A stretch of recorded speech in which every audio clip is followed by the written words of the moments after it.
We got Tirzu, and this is our Crows OP. Bro, we finna see how strong these little things are. Let's go. It's another one. We here for it, baby. Y'all know he got that Dark Soul thing going on. I like the Dark Soul thing, bro. I don't know, certain things that they just catch my eye, bro. You're lost. They just don't know it. Hit him from behind.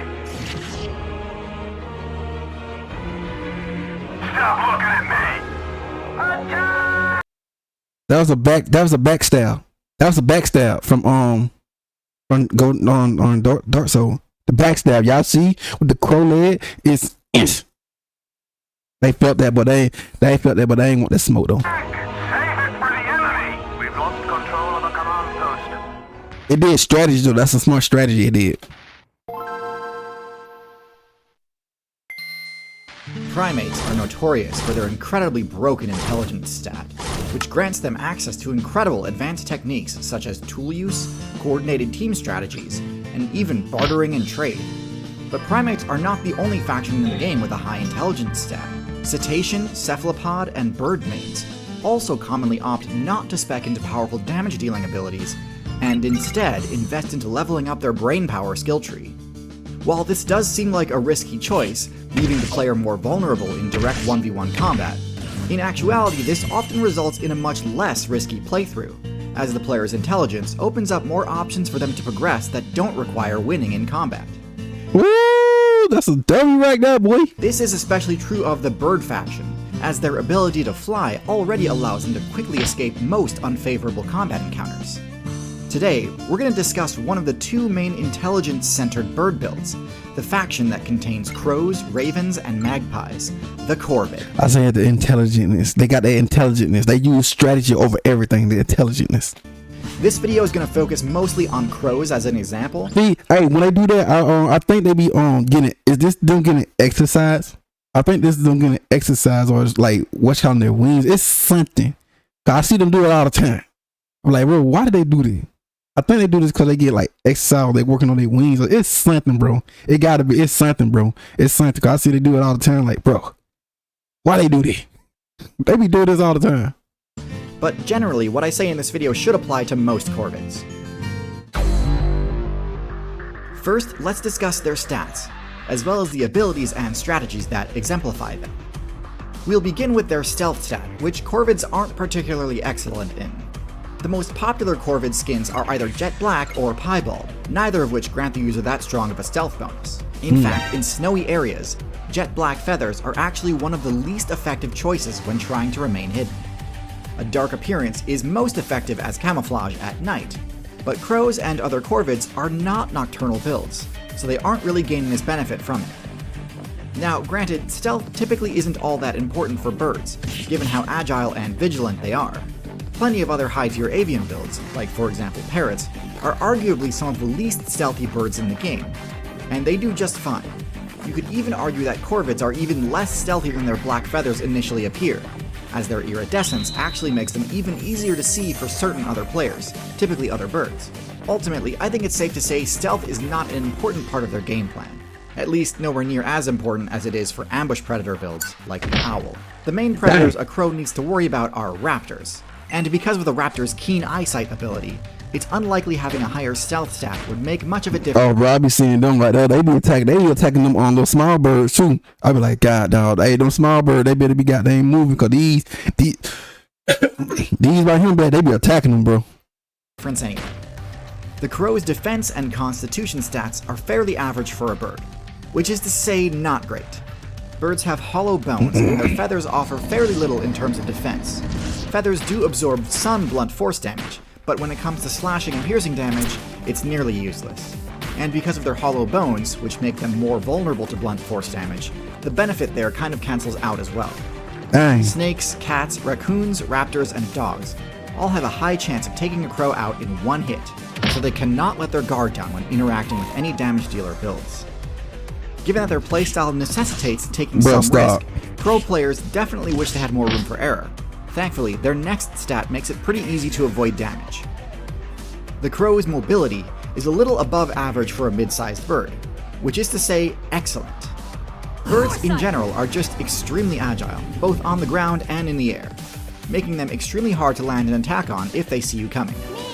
Some bird builds, like geese and junglefowl, require significant startup in order to get airborne, meaning that they can't rely on their flight to escape danger if the danger is already right in front of them. Crows are not one of these bird builds, and in contrast, the startup on their flight move has some shockingly broken frame data, and allows them to quickly and easily reposition. Woo! Don't speed, but it's speed. But crows can fly at speed at 30 to 60 miles per hour themselves in basically any direction that thing just playing with them. Space almost instantly. This makes their ability to dodge attacks one of the best in the entire game, and makes what would normally be fairly dangerous positions, such as right next to a powerful predator, quite safe as long as the Corvid doesn't use any laggy moves. This synergizes well with the Corvid's combat moveset, as we'll discuss in a moment. Corvids are blessed with many high stats for the combat moveset, as we'll discuss in a moment. They always just cheating and ignoring them. Corvids are blessed with many high stats, but power is not one of them. Their ability to deal damage is one of the weakest in their weight class, as their only attack option is a simple pecking strike. This move has quick startup and very little end lag, but its damage is egregiously low. Simply attacking with this move will deal minimal damage to anything more than an insect. Bro, come on, man. That's defense. That is defense strong, bro. That pecking, bro. If two of them got a peck it, man, bro, let it be. Most players will be able to ignore this attack's damage. However, this doesn't mean a crow's attacks are useless. It just means they've got to be clever about how they use them. A well-placed peck can provoke an attack, and if you're able to move out of the way quick enough, the enraged player will end up being forced to lash out at whoever just happens to be nearby, and create an opening for the Corvid player to capture an objective, steal some loot, or escape. Oh yeah, but I ain't doing that other one right there, bro. Intelligent is smart and think on their feet. Trouble. It might seem like a jank strategy, but really this is the bread and butter of Corvid gameplay, and can lead to massive swings in advantage. The chance to afflict the enraged status effect scales with the user's intelligence stat, so the reason this strategy works so well is that the Corvid's intelligence stat is ridiculously high for a non-primate build. Corvids are tied with parrots for the highest intelligence stat in the entire avian faction.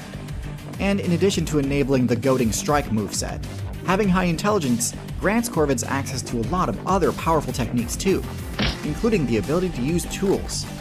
Tool use is one of the most notoriously powerful abilities in the entire game, and in crows this is no less true. By using hook-shaped wooden sticks, crows can score kills on grubs that are normally safe from everything except for woodpecker attacks. And given how many expensive niche perks woodpeckers need to spec into in order to perform these sorts of drilling attacks, the ability to bypass all of that investment while still gaining the same rewards is a huge boon to the crows. But high intelligence has far more benefits than just allowing crows to copy the success of hyper-specialized builds. Arguably the most important benefit is team tactics. This is what allows baboons to fight off lions, what allows ants to bring down tarantulas, and what allows wolves to prey upon bison. When crows work together, they can capture territory and control points of interest that they'd otherwise be helpless to defend. They can even rescue each other from what would otherwise be guaranteed lethal attacks, using a tactic called mobbing. Mobbing is a strategy most commonly seen in birds, consisting of bombarding a single target with a barrage of both physical and sonic attacks. On their own, these would be easy to shrug off, but when you're getting pecked at and screeched at from all directions at once, it inflicts heavy physical and psychic damage. This is what allows social corvids, like magpies and crows, to successfully chase away predators several times their size. Ravens, on the other hand, tend not to really need the help, as they're large enough to handle most opponents Yeah, I said them things big. But can still team up in order to lock down a good source of carry-on.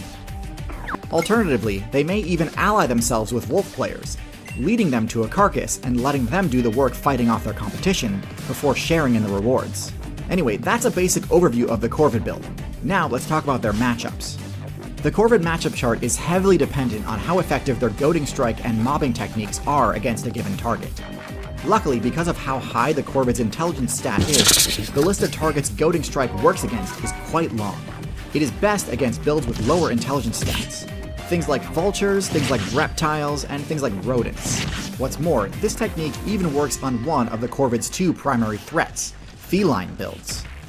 Deadly as cats are, they're often quite reactive and easily aggroed, so Goading Strike is the perfect tool to redirect their ferocity. This move is admittedly less effective against the Corvid's other main concern, raptors. However, thankfully the mobbing technique is quite effective against raptors, So for both of their main threats, the Crow players have options. The only builds these techniques aren't that that is not, gotta get off that. effective against are other high intelligence builds, such as monkeys and parrots. Because of their extremely strong social bonding and top-tier intelligence stat, parrots are highly resistant to psychic damage and do not turn on each other easily. In fact, when pestered by a corvid, they are likely to defend each other fiercely using their own, more powerful beaks and louder shrieks. One-on-one, they're fairly evenly matched, so it tends to just come down to size. But in groups, corvids tend to have difficulty forcing parrots away from an objective. As for monkeys, their higher HP allows them to more easily ignore the pecking attacks of a crow. And they're used to getting their tails tugged all the time by their own party members, so a crow doing it is unlikely to provoke a punishable response. Crows and parrots have an interesting dynamic. I've said in previous videos that I believe parrots to be the more viable build. They have higher dexterity with their beaks, their sonic shriek attack is incredibly effective, they're more social, and arguably more intelligent even. And yet, of the two most intelligent bird builds, there's no denying that in the city biome, corvids are much more successful. I think the reason for this is that even though parrots are indeed more powerful on their own, and are better at using most tools than crows are better at using the most important tools, other players. From provoking attacks and redirecting aggression, to using passing vehicles to deal damage for them and unlock high-value loot, corvids are the best of the best when it comes to using other build strengths to cover for their own shortcomings. And if the human build's dominance is any indication, co-opting the strengths of less intelligent builds is one of the strongest strategies you can possibly execute in the game.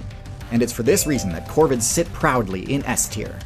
Speaking of builds with a high success rate within the city biome, another creature that thrives in cities is the centipede. With their quick, twitchy movement and flat shape, they have no trouble weaving through all of the nooks and crannies common in urban environments. This is the subject of my next video, which will be out on YouTube in a month or so. However, if you'd like to watch that video right now, you can access it a month in advance on Nebula, the sponsor of today's video. Now, many of you have heard me talk about Nebula before. It's the creator-owned platform with no ads, no algorithm, no clickbait, and overhaul to my original of features the mantispid, a fact that you know this exists. It has been sort of hard to give full given how complicated, like how the monkeys in the end. But on a more fun note, one show I've been really enjoying is Archaeology Quest, a show where scientists compete low. Thanks again to Nebula for sponsoring this video, and as always, good luck out there. And there you go, ladies and gentlemen. Crows are OP, bro. Let's get it, bro. I'm always interested when he uploads some stuff, but you already know. Link up in the description, all that good stuff.